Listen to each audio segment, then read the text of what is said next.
ಸ್ನೇಹಿತರ ನಮಸ್ಕಾರ. ನಾನು ನಿಮ್ಮ ರಾಕೇಶ್ ಶಾರುಂಡಿ. ರಶ್ಮಿಕಾ ಮಂದಣ್ಣಗೂ ಮತ್ತು ಕರ್ನಾಟಕದ ನಟರಿಗೂ ಕೂಡ ಯಾಕೋ ಯಾವುದೂ ಸರಿ ಬರೋದಿಲ್ಲ ಅಂತ ಅನಿಸುತ್ತೆ. ನೋಡಿ, ಹೋಗಿ ಬಂದು ಮತ್ತು ರಶ್ಮಿಕಾ ಮಂದಣ್ಣನೇ ಹಿಡ್ಕೊಂಡ್ರು ಅನ್ನಂಗೆ ಎಲ್ಲಾದರೂ ಒಂದು ಕಡೆ ರಶ್ಮಿಕಾ ಮಂದಣ್ಣ ಕಾಂಟ್ರವರ್ಸಿ ಗುರಿ ಆಗ್ತಾನೆ ಇರ್ತಾರೆ.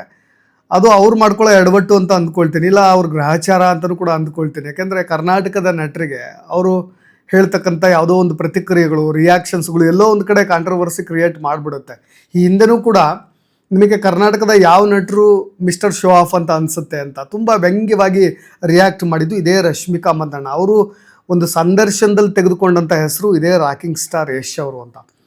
ರಾಕಿಂಗ್ ಸ್ಟಾರ್ ಯಶ್ ಅವ್ರ ಬಗ್ಗೆ ಭಾಳಷ್ಟು ಜನರು ಕೂಡ ಅವರ ಹೆಸರನ್ನ ಅಥವಾ ಅವ್ರ ಪರ್ಸ್ನಲಿ ಅವ್ರನ್ನ ಅವಹೇಳನ ಮಾಡಿದಾಗ, ಅವಮಾನ ಮಾಡಿದಾಗ, ಅಥವಾ ಅವ್ರನ್ನ ತುಂಬ ಹಲ್ಲುಗಳೆದಾಗ ಅವರು ಅದನ್ನೆಲ್ಲವನ್ನೂ ಕೂಡ ಚಾಲೆಂಜಿಂಗಾಗಿ ತೆಗೆದುಕೊಂಡು ಅದನ್ನು ಜೀವನದಲ್ಲಿ ಅಡಾಪ್ಟ್ ಮಾಡಿಕೊಂಡು ಅವರು ಈ ಹಂತಕ್ಕೂ ಕೂಡ ಬಂದು ತಲುಪಿದ್ದಾರೆ. ಅಂದರೆ ಸಡನ್ನಾಗಿ ಯಾರಿಗೂ ಕೂಡ ನಾನು ರಿಯಾಕ್ಟ್ ಮಾಡೋ ಅಗತ್ಯ ಇಲ್ಲ, ನನ್ನ ಕೆಲಸ ಕಾರ್ಯ ನನ್ನ ಸಕ್ಸಸ್ಸೇ ಅವ್ರಿಗೆ ಉತ್ತರ ಕೊಡುತ್ತೆ ಅಂತ. ಆದರೆ ಈಗ ಆಪ್ಕಿ ಅದಾಲತ್ ಅನ್ನೋ ಒಂದು ಜನಪ್ರಿಯ ಕಾರ್ಯಕ್ರಮದಲ್ಲಿ ಯಶ್ ಭಾಗವಹಿಸಿದ್ರು. ಅಲ್ಲಿ ನೇರ ಪ್ರಶ್ನೆಗಳು, ಎಲ್ಲ ಡೈರೆಕ್ಟ್ ಕ್ವಶನ್ಸ್ಗಳು, ಡೈರೆಕ್ಟ್ ಉತ್ತರಗಳು ಬಂದೇ ಬರುತ್ತೆ. ಅವರು ಕೂಡ ಆಪ್ಕಿ ಅದಾಲತ್ ಕಾರ್ಯಕ್ರಮದ ಆ್ಯಂಕರ್ ನೇರವಾದಂಥ ಪ್ರಶ್ನೆಯನ್ನು ತೆಗೆದುಕೊಳ್ತಾರೆ. ನಿಮ್ಮ ಬಗ್ಗೆ ರಶ್ಮಿಕಾ ಮಂದಣ್ಣ ಈ ರೀತಿಯಾಗಿ ಹೇಳಿದ್ರು, ಏನು ಹೇಳ್ತೀರಿ? ಮಿಸ್ಟರ್ ಶೋ ಆಫ್ ಅಂತ ಈ ಹಿಂದೆ ಅವ್ರ ಸಂದರ್ಶನದಲ್ಲಿ ಒಂದು ಮಾತನ್ನು ಹೇಳಿದರು, ಅವ್ರ ಬಗ್ಗೆ ನೀವು ಏನು ರಿಯಾಕ್ಟ್ ಮಾಡ್ತೀರಿ ಅಂತ. ರಾಕಿಂಗ್ ಸ್ಟಾರ್ ಯಶ್ ಅವರು ರಿಯಾಕ್ಟ್ ಮಾಡ್ತಾರೆ, ಬಟ್ ಆದರೆ ಅವರಿಗೆ ಡೈರೆಕ್ಟ್ ಕೌಂಟ್ರ್ ಕೊಟ್ಟಾಗಿರೋದಿಲ್ಲ. ಅದು ಅಂದರೆ ಪರೋಕ್ಷವಾಗಿ ಅವರಿಗೆ ಚಾಟಿ ಏಟು ಅಂತ ನಾನು ಭಾವಿಸ್ತೀನಿ. ಅವರು ಅದನ್ನೇ ಹೇಳ್ತಾರೆ, ಯಾವುದೋ ಒಂದು ಬಕ್ವಾಸ್ ಟಿ ವಿ ಕಾರ್ಯಕ್ರಮಗಳು ಕೆಲವೊಂದು ತಪ್ಪು ಪ್ರಶ್ನೆಗಳನ್ನು ಆರಂಭದಲ್ಲೇ ಸಿದ್ಧ ಮಾಡ್ಕೊಂಡ್ಬಿಟ್ಟಿರ್ತವೆ.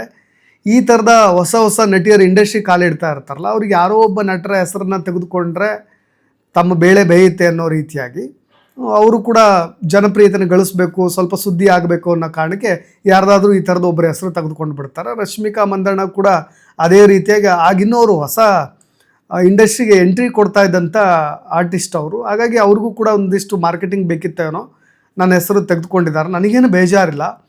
ಆದರೆ ಈ ಥರದ ಒಂದಿಷ್ಟು ಶೋಗಳಲ್ಲಿ ಈ ಥರ ಕೇಳ್ತಕ್ಕಂಥ ತಪ್ಪು ಪ್ರಶ್ನೆಗಳಿಗೆ ಕೆಲವು ಹೊಸ ನಟಿಯರು ಬಲಿಯಾಗಿಬಿಡ್ತಾರೆ. ಇದು ಬೇಕಂತಲೇ ಉದ್ದೇಶಪೂರ್ವಕವಾಗಿ ಅದು ರಾಂಗ್ ಕ್ವಶನ್ಸ್ ಅಂತ ಗೊತ್ತಿರುತ್ತೆ. ಕೆಲವೊಂದು ರಾಂಗ್ ಕ್ವಶನ್ಸ್ಗಳನ್ನೇ ಸಿದ್ಧಪಡಿಸ್ಕೊಂಡು ಈ ಥರದ ಹೊಸ ನಟಿಯರಿಗೆ ಕೇಳಿಬಿಡೋದು. ಆ ಕೆಲಸ ರಶ್ಮಿಕಾ ಮಂದಣ್ಣಗೂ ಕೂಡ ಮಾಡಿದ್ದಾರೆ, ಅದಕ್ಕೆ ಅವರು ಬಲಿಯಾಗಿದ್ದಾರೆ ಅಷ್ಟೇ.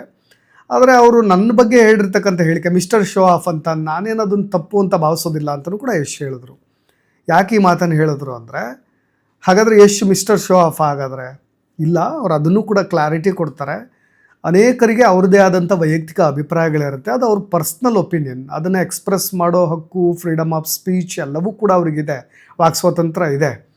ಆದರೆ ಅವರು ಹೇಳ್ತಕ್ಕಂಥ ಅಭಿಪ್ರಾಯಗಳು ನನ್ನ ಬಗ್ಗೆ ಅವರು ತಳೆದಿರ್ತಕ್ಕಂಥ ಒಂದು ಒಪಿನಿಯನ್ಗಳು ಅದು ನನ್ನ ಕ್ಯಾರೆಕ್ಟರ್ ಆಗೋದಿಲ್ಲ, ನನ್ನ ಪರ್ಸ್ನಾಲಿಟಿ ಆಗೋದಿಲ್ಲ. ಅವ್ರು ಹೇಳಿದ ತಕ್ಷಣ ಅದು ನನ್ನ ಪರ್ಸ್ನಾಲಿಟಿ ಡಿಸಿಷನ್ ಆಗೋದಿಲ್ಲ. ಅದು ನಾನು ಹೇಗಿರಬೇಕು ಹಾಗೇ ಇರ್ತೀನಿ. ಅದು ಅವ್ರ ಹೇಳಿಕೆ ಅಷ್ಟೇ, ಅವ್ರ ಒಪಿನಿಯನ್ ಅಷ್ಟೇ. ಅವ್ರ ಒಪಿನಿಯನ್ ಹೇಳೋದ್ರಿಂದ ನಾನು ಬದಲಾಗ್ತೀನಿ ಅಥವಾ ನಾನು ಹಾಗೇ ಇದ್ದೀನಿ ಅನ್ನೋದು ತಪ್ಪಾಗುತ್ತೆ. ಇಟ್ಸ್ ಅವ್ರ ಒಪಿನಿಯನ್, ಹರ್ ಒಪಿನಿಯನ್ ಅಂತ ಅವರು ಯಶ್ ಅವರು ರಿಯಾಕ್ಟ್ ಮಾಡಿದ್ದು ತುಂಬ ಮಾರ್ಮಿಕವಾಗಿತ್ತು ಉತ್ತರ. ಇದೇ ರಶ್ಮಿಕಾ ಮಂದಣ್ಣ ಭಾಳಷ್ಟು ವೇದಿಕೆಗಳಲ್ಲಿ, ಭಾಳಷ್ಟು ಕಾರ್ಯಕ್ರಮಗಳಲ್ಲಿ ಕನ್ನಡ ಭಾಷೆ ಬಗ್ಗೆ, ಕನ್ನಡ ಸಿನಿಮಾಗಳ ಬಗ್ಗೆ, ನಾನು ಇಂಡಸ್ಟ್ರಿಗೆ ಬಂದಿರೋ ಬಗ್ಗೆ ಹತ್ತಿದ ಏಣಿಯನ್ನು ಒದಿಬಾರ್ದು ಅಂತಾರಲ್ಲ, ಆ ಥರದ ಗಾದೆ ರಶ್ಮಿಕಾ ಮಂದಣ್ಣಗೆ ಸೂಕ್ತ ಅಂತ ಅನಿಸುತ್ತೆ. ಭಾಳಷ್ಟು ಕಡೆ ಇದೇ ತಪ್ಪು ಕೆಲಸಗಳನ್ನು ಮಾಡ್ತಾರೆ. ಆಗಲೂ ಕೂಡ ಯಶ್ ಅವರು ಇದಕ್ಕೆ ಉತ್ತರ ಕೊಟ್ಟಿದ್ದರು, ಬಟ್ ಇಂಥ ದೊಡ್ಡ ಕಾರ್ಯಕ್ರಮದಲ್ಲಿ ಅವ್ರಿಗೆ ಮತ್ತೆ ಉತ್ತರ ಕೊಡುವಂಥ ಪರಿಸ್ಥಿತಿ ಬಂತು, ಹಾಗಾಗಿ ಅವ್ರು ರಿಯಾಕ್ಟ್ ಮಾಡಿದ್ರು. ಇನ್ನು ತಬಾಯಿ ಸಾಂಗ್ ಎಲ್ಲೇ ಹೋಗಲಿ ನಿಮಗೆ ಕಿಯಾರಾ ಅಡ್ವಾಣಿ ಯಶ್ ಅಕ್ಕಪಕ್ಕ ನಿಂತ್ಕೊಂಡ್ರೆ ತಬಾಯಿ ಏನೋ ವೈರಲ್ ಒಂದು ಘೋಷಣೆ ಬರ್ತಾ ಇರುತ್ತೆ. ಜನರೆಲ್ಲರೂ ಕೂಡ ಅದನ್ನೇ ಹೇಳ್ತಾರೆ. ಇದು ಪರವಾಗೂ ಮತ್ತು ವಿರೋಧವಾಗೂ ಎರಡೂ ರೀತಿಯಿಂದ ಕಾಂಟ್ರವರ್ಸಿ ಆಗಿರೋದು. ಯಾಕೆಂದರೆ ತಬಾಯಿ ಸಾಂಗ್ ನೋಡಿದ್ರೆ ಗೊತ್ತಾಗುತ್ತೆ, ಟೂ ಮಚ್ ಬೋಲ್ಡ್ ಸೀನ್ಸ್ಗಳಿದ್ದಾವೆ ಅನ್ನೋ ಥರದಲ್ಲಿ. ಯಶ್ಗಿದು ಬೇಕಿತ್ತ? ಇತ್ತೀಚೆಗೆ ನಿಮಗೆ ಗೊತ್ತಿದೆ, ರಿಷಿಕಾ ಸಿಂಗ್, ರಾಜೇಂದ್ರ ಸಿಂಗ್ ಬಾಬು ಅವರ ಮಗಳು ರಿಷಿಕಾ ಸಿಂಗ್ ಯಶ್ ಅವ್ರನ್ನ ಕೆಣಕಿ ಕರ್ನಾಟಕದಿಂದನೇ ಓಡಿಸ್ತೀನಿ ಅನ್ನೋ ಮಾತನ್ನು ಹೇಳಿದರು. ಈ ಥರದ ಸೀನ್ಸ್ಗಳಲ್ಲಿ ಆ್ಯಕ್ಟ್ ಮಾಡೋದಕ್ಕೆ ನೀವು ಬೇರೆ ಭಾಷೆಯಿಂದ ನಟಿಯನ್ನು ಕರೆಸ್ಬೇಕಾಗಿತ್ತಾ? ಒಂದು ಸಭ್ಯತೆ ಇಲ್ಲ, ಹೆಣ್ಮಕ್ಳ ಮೇಲೆ ಗೌರವ ಇಲ್ಲ, ನಿನ್ನ ರೇಟ್ ಎಷ್ಟು ಅನ್ನೋ ಕೇಳೋ ಲೆವೆಲ್ಗೆ ಯಶ್ ಇಳಿದಿದ್ದಾರೆ. ಈ ರೀತಿಯಾಗೆಲ್ಲ ಮಾಡಬಾರ್ದು, ನಾನೇ ಟಾಕ್ಸಿಕ್, ಐಯಾಮ್ ಟಾಕ್ಸಿಕ್, ಯಶ್ನ ಕರ್ನಾಟಕದಿಂದನೇ ಓಡಿಸ್ಬಿಡ್ತೀನಿ, ಈ ಥರ ಹೆಣ್ಮಕ್ಳ ಮೇಲೆ ಗೌರವ ಇಲ್ಲದೆ ಇದ್ರೆ ಅನ್ನೋ ಥರದಲ್ಲಿ ಒಂದು ಟಾಕ್ ಇತ್ತು.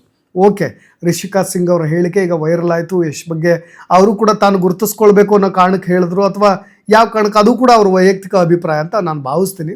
ಕೆಲವೊಂದು ಸಾಂಗ್ಗಳಲ್ಲಿ ಈ ರೀತಿಯಾದಂಥ ಟೂ ಮಚ್ ಬೋಲ್ಡ್ ದೃಶ್ಯಗಳಿದ್ದಾಗ ಓಕೆ, ತಬಾಯಿ ಸಾಂಗ್ ಒಂದು ರೀತಿಯಾದಂಥ ಈ ಕಾನಮ್ ಜಾಹೀರಾತು ಥರ ಇದೆ ಅಂತ ಹೇಳಿ ಆಪ್ಕಿ ಅದಾಲತ್ ಕಾರ್ಯಕ್ರಮದಲ್ಲಿ ಅವರೇ ಆ್ಯಂಕರ್ ಮತ್ತೊಮ್ಮೆ ಪ್ರಶ್ನೆ ಮಾಡ್ತಾರೆ, ಇದು ಆ ರೀತಿಯಾಗಿದೆಯಲ್ಲ ಸಾಂಗು, ಯಾವುದೋ ಒಂದು ಕಾರಣನ ಜಾಹೀರಾತು ಕೊಡೋ ರೀತಿಯಾಗಿದೆ ಈ ಸಾಂಗ್ ಅಂತ ಹೇಳಿದಾಗ ಯಶ್ ಅದಕ್ಕೂ ಕೂಡ ಸೌಮ್ಯವಾಗಿಯೇ ರಿಯಾಕ್ಟ್ ಮಾಡ್ತಾರೆ.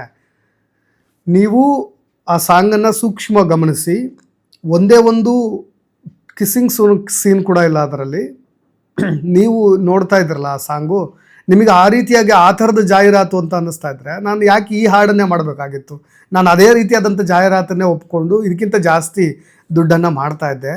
ನಿಮಗೆ ಆ ಸಾಂಗನ್ನು ನೀವು ಕಂಪ್ಲೀಟ್ ನೋಡಿದಾಗ, ಆ ಸಿನಿಮಾ ನೋಡಿದಾಗ ಗೊತ್ತಾಗುತ್ತೆ, ಇದು ಜೆನ್ಜಿ ಪೀಳಿಗೆ ಅವರಿಗೆ ಸೂಟ್ ಆಗ್ತಕ್ಕಂಥ ಸಿನಿಮಾ ಇದು, ಕತೆ ಇದು. ಅವರು ಅನೇಕ ಕನ್ಫ್ಯೂಷನ್ಸ್ಗಳಿದ್ದಾವೆ, ಅನೇಕ ಗೊಂದಲಗಳಿದ್ದಾವೆ, ಅವ್ರ ತಲೆಯಲ್ಲಿ ಅನೇಕ ತಳಮಳಗಳಿದ್ದಾವೆ. ಈ ಜೆನ್ಜಿ ಪೀಳಿಗೆಯಲ್ಲಿರ್ತಕ್ಕಂಥ ಅನೇಕ ಕನ್ಫ್ಯೂಷನ್ಸ್ಗಳನ್ನು ಅವರೇ ಪ್ರಶ್ನೆ ಮಾಡ್ಕೊಳ್ಳೋ ರೀತಿಯಲ್ಲಿ ಈ ಕಥೆಯನ್ನು ಹೆಣೆಯಲಾಗಿದೆ. ಜೊತೆಗೆ ಕತೆ ಇರೋದು, ಈ ಕಥೆಯ ಹಂದರ ಕೂಡ ಅದೇ. ನೀವು ಸಿನಿಮಾ ನೋಡಿದಾಗ ಗೊತ್ತಾಗುತ್ತೆ. ಅವರಿಗೆ ಈಗಿನ ಪೀಳಿಗೆಯವರಿಗೆ ಅನೇಕ ಪ್ರಶ್ನೆಗಳಿದ್ದಾವೆ ಅವ್ರದ್ದು ಲೈಫ್ನಲ್ಲೇ, ಅದೆಲ್ಲವನ್ನೂ ಕೂಡ ನಿವಾರಿಸ್ತಕ್ಕಂಥ, ಜೊತೆಗೆ ಈ ಕಾಲಘಟ್ಟಕ್ಕೆ ಸರಿ ಹೋಗ್ತಕ್ಕಂಥ ಸಿನಿಮಾ ಇದು. ಹಾಗಾಗಿ ಈ ಟಾಕ್ಸಿಕ್ ಸಿನಿಮಾವನ್ನು ನಿರ್ಮಾಣ ಮಾಡಲಾಗಿದೆ. ನೀವು ಕೂಡ ಈ ಸಿನಿಮಾವನ್ನು ನೋಡ್ಬೋದು, ಪ್ರತಿಯೊಬ್ಬರೂ ಕೂಡ ನೋಡಬಹುದು. ನಾನು ಆ ಒಂದು ಗೆರೆಯನ್ನು ಕೂಡ ದಾಟಿಲ್ಲ. ಈ ಸಿನಿಮಾದಲ್ಲಿ ನೀವೇನು ಹೇಳ್ತಾ ಇದ್ದೀರಿ, ಈ ಥರದ ಜಾಹೀರಾತು, ಕೆಟ್ಟ ಜಾಹೀರಾತು ನೋಡಿದಾಗ ಇದೆ ಅಂತ ಹೇಳ್ತಾ ಇದ್ರಲ್ಲ, ಆ ಗೆರೆಯನ್ನು ಕೂಡ ನಾನು, ನೀವೇನೋ ಒಂದು ಲೈನ್ ಅಂತ ಬಾರ್ಡ್ರ್ ಅಂತ ಇದ್ರಲ್ಲ, ಆ ಬಾರ್ಡ್ರನ್ನು ಕೂಡ ನಾನು ದಾಟ್ದೇ ಸಿನಿಮಾದಲ್ಲಿ ಕೆಲವೊಂದು ಸೀನ್ಸ್ಗಳು, ರೊಮ್ಯಾಂಟಿಕ್ ಸೀನ್ಸ್ಗಳಲ್ಲಿ ಆ್ಯಕ್ಟ್ ಮಾಡಿದ್ದೀನಿ. ಇಟ್ ಈಸ್ ನಾಟ್ ಆ ಥರ ನೀವು ಹೇಳೋ ರೀತಿಯಾಗಿ ಅಲ್ಲ ಅನ್ನೋ ಥರದಲ್ಲೂ ಕೂಡ ಯಶ್ ರಿಯಾಕ್ಟ್ ಮಾಡಿದ್ರು. ಒಟ್ಟಾರೆಯಾಗಿ ಯಶ್ ಟಾಕ್ಸಿಕ್ ಸಿನಿಮಾದಲ್ಲಿ ಯಾವ ರೀತಿಯಾಗಿ ಕಾಣಿಸ್ಕೊಂಡಿದ್ದಾರೆ, ನಟಿಯರ ಜೊತೆ ಯಾವ ರೀತಿಯಾಗಿ ಇದ್ದಾರೆ, ನಿಮಗೆ ಅವರು ಕೂಡ ಒಂದರಲ್ಲಿ ನಗ್ನಮ ನಿಂತ್ಕೊಂಡು ರುಕ್ಮಿಣಿ ವಸಂತ್ ಅವರಿಗೆ ಕೊಡ್ತಕ್ಕಂಥ ರಿಯಾಕ್ಷನ್ಸ್ ಇವೆಲ್ಲವೂ ಕೂಡ ಯಶ್ಗೆ ಬಹಳಷ್ಟು ಟೀಕೆಯನ್ನು ಕೂಡ ತಂದು ಕೊಡ್ತಾ ಇದೆ, ಒಂದಿಷ್ಟು ವಿವಾದಗಳನ್ನು ಹುಟ್ಟಾಕ್ತಾ ಇದೆ. ಇದೆಲ್ಲವನ್ನೂ ಕೂಡ ಮೀರಿ ಯಶ್ ಈ ಸಿನಿಮಾವನ್ನು ಜನರಿಗೆ ಕೈ ಇಡ್ಲಿಕ್ಕೆ ಹೋಗ್ತಾ ಇದ್ದಾರೆ. ಇದೇ 26ನೇ ತಾರೀಕು ಸಿನಿಮಾ ರಿಲೀಸ್ ಆಗ್ತಾ ಇದೆ. ಸಿನಿಮಾ ರಿಲೀಸ್ ಆದ ನಂತರ ಇದ್ರ ಬಗ್ಗೆ ಇರತಕ್ಕಂಥ ಅಭಿಪ್ರಾಯಗಳು ಜನರಿಗೆ ಬದಲಾಗಬಹುದು, ಯಾವ ರೀತಿಯಾಗಿದೆ ಅನ್ನೋದು ಗೊತ್ತಾಗಬಹುದು. ಹಾಗಾಗಿ ಈ ವಿವಾದಗಳನ್ನು ಹೀಗೆ ಅದನ್ನೆಲ್ಲವೂ ಕೂಡ ವಿವಾದಗಳಿಗೆ ತೆರೆ ಎಳೆಯೋ ಕೆಲಸವನ್ನು ಯಶ್ ಈಗ ಭಾಳಷ್ಟು ಕಡೆ ಮಾಡ್ತಾ ಬರ್ತಿದ್ದಾರೆ. ಅವರು ವಿವಾದಗಳನ್ನು ಸೃಷ್ಟಿ ಮಾಡಲಿಕ್ಕೆ ಹೋಗ್ತಾ ಇಲ್ಲ. ಅವ್ರ ಮಾತು ಕೂಡ ಅಷ್ಟೇ ಸೂಕ್ಷ್ಮವಾಗಿರುತ್ತೆ, ಅಷ್ಟೇ ತೂಕವಾಗಿರುತ್ತೆ. ಪ್ರತಿಯೊಂದು ಮಾತುಗಳನ್ನು ಕೂಡ ಅಷ್ಟೇ ಲೆಕ್ಕಾಚಾರ ಹಾಕೇ ಮಾತನಾಡ್ತಿದ್ದಾರೆ. ಅನೇಕ ಶೋಗಳಲ್ಲೂ ಕೂಡ ಅದು ಪ್ರೂವ್ ಆಗ್ತಾ ಇದೆ. ನೋಡೋಣ, ಸಿನಿಮಾ ನೋಡಿದ ಮೇಲೆ ಜನರ ಒಪಿನಿಯನ್ ಕೂಡ ಬದಲಾಗಬಹುದು ಅಂತ ನನಗನ್ಸುತ್ತೆ. ಇದು ಯಶ್ ಸಿನಿಮಾದ ಬಗ್ಗೆ ಇರತಕ್ಕಂಥ ವಿವಾದಾತ್ಮಕ ಸುದ್ದಿ. ಏನಾದರೂ ಅಪ್ಡೇಟ್ಸ್ಗಳಿದೆ ಟಾಕ್ಸಿಕ್ ಸಿನಿಮಾ ಸಂಬಂಧಪಟ್ಟಾಗ ಮುಂದಿನ ವೀಡಿಯೋದಲ್ಲಿ ಬರ್ತೀನಿ ಅಂತ ಹೇಳ್ತಾ ಧನ್ಯವಾದ. ನಾನು ನಿಮ್ಮ ರಾಕೇಶ್ ಶಾರುಂಡಿ. ಈ ಒಂದು ವೀಡಿಯೋಗೆ ಸಂಬಂಧಪಟ್ಟಾಗ ನಿಮ್ಮ ಕಮೆಂಟ್ಸ್ ಕೂಡ ಇಂಪಾರ್ಟೆಂಟ್ ಆಗುತ್ತೆ, ಅದನ್ನು ಕೂಡ ತಿಳಿಸ್ಬೋದು ಅಂತ ಹೇಳ್ತಾ ಧನ್ಯವಾದ.